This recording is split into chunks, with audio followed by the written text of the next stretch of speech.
the science of adrenaline, fight or flight. Whoa! Look at that! Science Club for Girls Life. Let's all take one deep dive into the world of science, technology, engineering, and math. Get your safety goggles, 'cause we're making things explode. Science is so fun, so let's take it on the road. Meet a young scientist just like you and learn all about what they do. We'll even learn science that's in the news through one-on-one interviews with SCFG Live and friends. Experimenting never ends. Now let's see what's in store. Just press play and get ready to explore. Ho, ho, ho, ho, hey, hey. Ho, ho, ho. Hey everyone, and welcome back to another episode of SCFG Live. I'm so pumped to see you here for today's episode, and I think Sally might be too. Woo, woo, woo, woo, woo, woo, woo, woo. Hannah, I'm so excited for this episode. Oh, okay, Hannah, I have a game for us. Ooh, that sounds really fun. What kind of game? So you're gonna guess what this episode is about based on what I'm doing. Are you ready? I think so. Can I have the young scientist at home help me out? Yeah, join in. Okay. Ready, everyone? Okay, I'm ready. All right.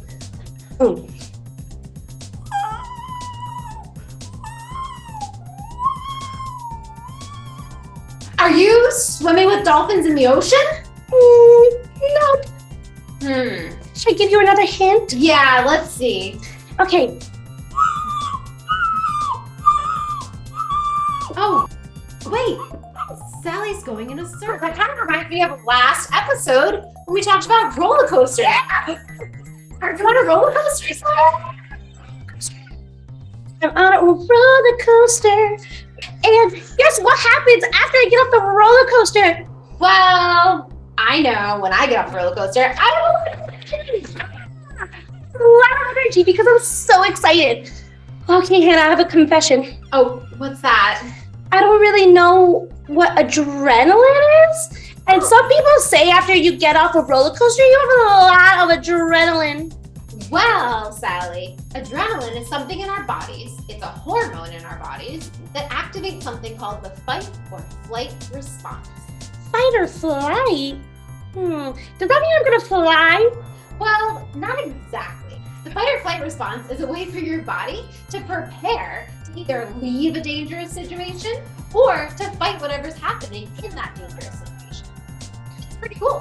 Whoa, but what about roller coasters? Because we learned that roller coasters are really, really, really safe. Right, but there's certain parts of roller coasters like that really steep downward hill or those circular loopy-loops that will send a message to your body that says, this is a little bit scary. Even though roller coasters aren't safe, your body can still tell there's something weird happening. That will activate your fight or flight response. Wow, our brains are so weird. I want to learn more. Great. Let's learn more about our brains and adrenaline. Let's go. Let's go. Hey everyone. Today we're going to do an experiment to understand a little bit more how adrenaline works in our body. We learned that adrenaline plays a key role in our fight or flight response, which is our brain's way of telling our body, hey, this situation seems a little dangerous. Let's either leave or fight what's going on. But how does this happen? Well, it all starts with our brain. Our brain sends a signal to our adrenal gland, which releases a hormone called epinephrine, otherwise known as adrenaline, to all different parts of our bodies, like our heart and our liver. And it sends a message to these parts of our bodies that they need to do something to help us either fight or flight. The way our fight or flight response works, with our brain sending a message to our adrenal gland, which sends epinephrine or adrenaline to all parts of our bodies, is kind of like a chain reaction. So we thought that for today's experiment, we'd make our own chain reaction to show this process in action. For this activity, you can use a variety of different things that you can find around the house. I'm using some dominoes, some rulers, markers, a small bouncy ball, a fan, paper, and some Post-it notes to help label the different parts of our chain reaction.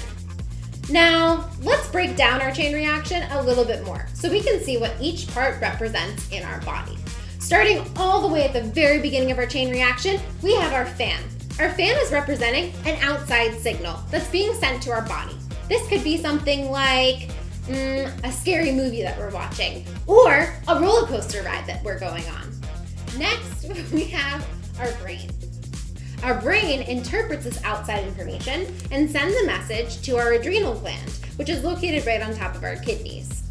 Our adrenal gland then releases a super important hormone called epinephrine, otherwise known as adrenaline, to all different parts of our body, including our muscles, our digestive system, our liver, and our heart. After these body parts receive this important message through epinephrine, they respond accordingly. For example, our heart starts to beat faster, which you might have experienced if you watch a scary movie or go on a roller coaster. Our liver releases glucose, which gives us energy in case we need to run away or fight in the dangerous situation. Our digestive system stops working to help us save energy in that moment for more important things. And our muscles tense up, so they're ready to be used in any situation. All right, should we see our fight or flight response in action? I think so. Let's turn on our environment. I hope this works. 3, 2, 1. Now, this wasn't as easy as it looks. In fact, we made a few different mistakes and had to do this multiple times. It got a little frustrating at times too. But you know what? That's science. Science is trying things over and over and over and over and over again until they finally work. Sometimes they don't even end up working, and that's okay because we still learn something in the process. So if you're trying this at home, don't give up. Just keep trying. Try different things. Or grab a friend and see if they can help out.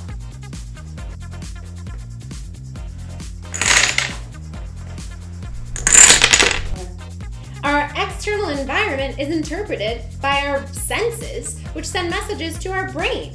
Our brain then sends a signal, like this, to our adrenal gland, which is right above our kidneys. Our adrenal gland releases a really important hormone called norepinephrine to all different parts of our body. The heart, when it receives the message, starts to beat faster. When the liver receives this message, it releases glucose, giving us extra energy to either run away or fight the situation. Our digestive system, when it receives the message, stops working. And our muscles tense up, getting ready to do whatever they need to do. Wow, isn't it amazing how our bodies can work this fast to send really important signals and make sure we're ready for action? Fight or flight is activated in all sorts of situations, especially in situations where you need to protect yourself and you might be in danger. Or if you're playing with friends and are just really excited, or even on roller coasters. But what if you're in a situation that you do not need to protect yourself and it's imaginary, like a video game? Well, today we're going to test out our theory and see if adrenaline goes up if you're playing a scary video game where your brain might think that you're in danger, but you're in no real danger at all. Today we're going to be doing a study on my friends. My friends are going to be playing a scary video game, and we're going to see if their adrenaline or their fight or flight response has been activated by measuring out a couple of different things. Before I get into that, let's get into what you're going to need. For this experiment, you're going to need toothpicks, a watch or a stopwatch, notebook, a pencil, a ruler, an action or scary video game, and a stopwatch. First, you're going to gather as many volunteers as you can. Here are all my volunteers. We have Ollie, Priyanka, Kaden, Jojo, Gladys, and Max. They all bravely volunteered for this experiment. And you're going to want to make sheets for them to record all the different things that we're going to be testing out today. So here's an example spreadsheet I made for my friend Gladys. So it's going to have 4 different columns and 3 different rows. So in each of the columns, we have heart rate, breathing, reaction time, and pain tolerance. And then on each of the rows, we have before they played the video game, 10 minutes after they played the video game, and 15 minutes after they played the video game. So to start the experiment, you're going to take one of your participants, and you're going to measure all of those different things before they start the video game. So first we're going to take their breathing rate. So to take their breathing rate, you're just going to count the amount of breaths that they have taken in 1 minute. So a breath would be 1 breath. Next, you're going to want to take their heart rate. So to take their heart rate, you're going to want to find their pulse, or your friend can find their own pulse. You could do that by putting your finger on your neck and feeling when you feel your pulse. There it is. And then you're going to count how many times their heart has pulsed in 1 minute. Next, you're going to want to record your friend's reaction time, and you're going to do that using a ruler. So have your participant put out their hand like this, and you're going to hold up the ruler up here like this, and you're going to let it go. Oh, that was quick reaction time. You're going to let it go without telling your participant like this, and they're going to try to catch it between their fingers. Now you're going to want to record where they caught it. So I caught it at the 2 inches point. That means I had a pretty fast reaction time. But if I caught it over here by the 10 or the 9, by the 9, then that would be a slower reaction time. Now you're going to test pain tolerance. So to test pain tolerance, you're going to take a toothpick and you're going to grab their arm and poke them a certain amount of times. It could range from 10 to 15 times, but let it change every time. And they're going to tell you how many times they felt the poke on their arm. Now it's time for the fun part. Have your participant or volunteer start playing the video game. So you are going to leave them in a room to play the video game by themselves for like 10-ish minutes. After the 10 minutes, you're going to want to record all those different things again. The breathing rate, the heart rate, the pain tolerance, and the reaction time, and see if it changes. Then you're going to leave them in the room for another 5 minutes and see if any of their things have changed again. Now you're going to do this with all your participants, family, friends, the dog, who knows? Our body works in amazing and quiet ways. Did you even realize that you're breathing right now? Or that blood all over your body is carrying nutrients to different parts of your body? Or that we're digesting food right now? All these things are happening without us even thinking about it all the time. And our body keeps a homeostasis, which is just a balance of all the different things that are happening in our body all the time without us even thinking about it. Our body is amazing like that. Our body is programmed to also protect us. So if we're in a situation where we need to defend ourselves or run away, it's going to activate the fight or flight mode without us even thinking about it. So even when our brain thinks that we're in danger, like we're in a scary video game or an action-packed video game, then it might turn on that fight or flight system. Our sympathetic nervous system does this by sending out hormones to our body to do different things, like increases our heart rate so that blood can go all over our body to give more nutrients so we have more energy. Our heart rate also increases our breath, and we take more breaths per minute so that our heart rate can also go up. Our pain tolerance might lower. So let's say that you are in a situation where you might be hurt.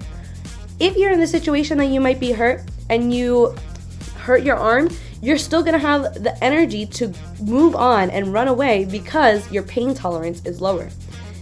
And your reaction time is going to become quicker because you need to react to different things at an instant. All these things could happen too if you're playing a video game. Now it's time to analyze our data. So here are the things that we are going to be looking out for. We're going to be looking out for if the heart rate goes up. That means the numbers are going up. We're also going to be looking for if the breathing rate goes up. So that means the numbers are also going up. We're going to be looking for reaction time that increases, but that means the numbers go down. And we're going to be looking if pain tolerance goes up to see if they feel less pokes. Now it's your turn, young scientists. We're going to look at the numbers together, and you're going to determine if the fight or flight response was activated or if it wasn't. Now pause here. Do you think Max's fight or flight was activated based on their numbers? I'm just a little invested, so I need everybody else to tell me what's going on. Nope. They even said that they liked the game and it was calming. What about for our friend Ollie? Stressed. Was their fight or flight activated? Fran! Our data shows, yes, their fight or flight was activated. What about for Gladys? Take a moment here. No. Her data is mixed, but she was scared. He doesn't want to see me winning. What about Kaden? Easy. Okay, I'm gonna go the other way. Our data and his reaction show yes. What about Priyanka? What are your predictions? The results say yes. Now for our final participant, Jojo. What do you think? This reaction and the data do not lie. So my conclusion is that, yeah, sometimes a video game can make you feel like you're in a fight or flight situation, and our adrenaline is activated within our body, even though there's no real danger coming towards us. Things like pain were a little bit harder to measure. Why don't you try this experiment at home and let me know if you find any other useful data that could help me measure if our fight or flight was activated. Even though that we are mostly not in danger every day, from prehistoric times, our bodies are equipped with the fight or flight response in case that we ever are in danger, and they could get activated sometimes by things that are not very dangerous at all. All right, young scientists, thanks for learning with me today.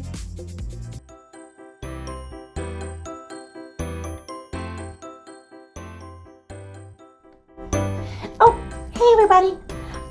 So today we were talking a lot about adrenaline, and it can speed up your heart rate like this.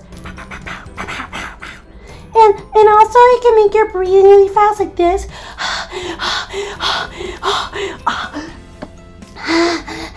But you need to relax sometimes, because if you're always having your heart race and breathing really fast, it could make your body hurt in different ways. So today we're going to talk about relaxing. Here are some of my favorite relaxing activity. Instead of breathing really fast like this, you're going to take some deep breaths like this.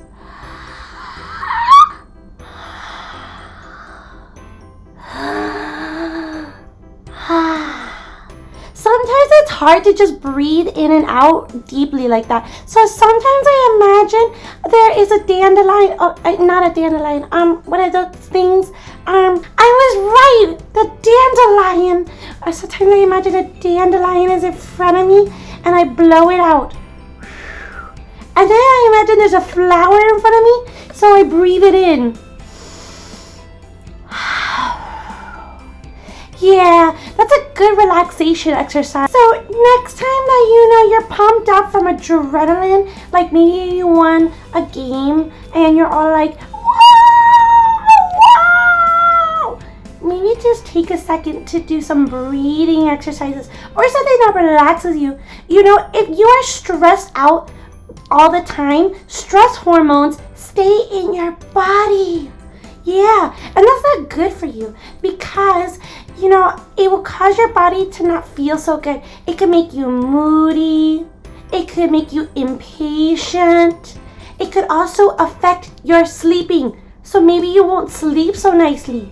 So it's really important after you're all pumped up like this to relax like this. Alright, young scientists, see you next time for Sally's Corner. Oh, I learned so much today. Some of my favorite things we did was the chain reaction activity. Yeah, that was awesome. And the experiment where we got to collect data.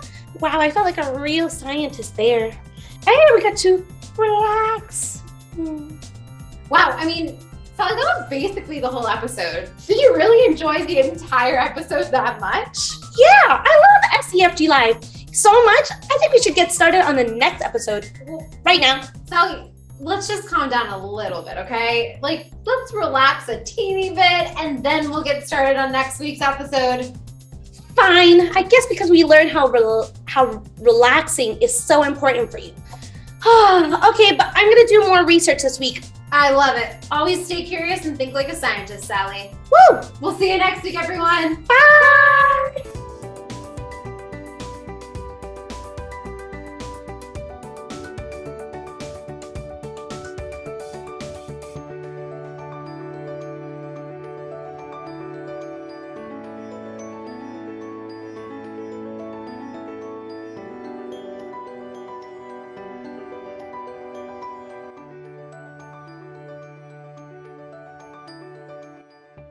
Science Club for Girls is a nonprofit organization that fosters excitement, confidence, and literacy in STEM for girls and young women from underrepresented communities with free experiential community-based programs. To help keep our programs free, please consider making a donation today. Learn more and donate at scienceclubforgirls.org.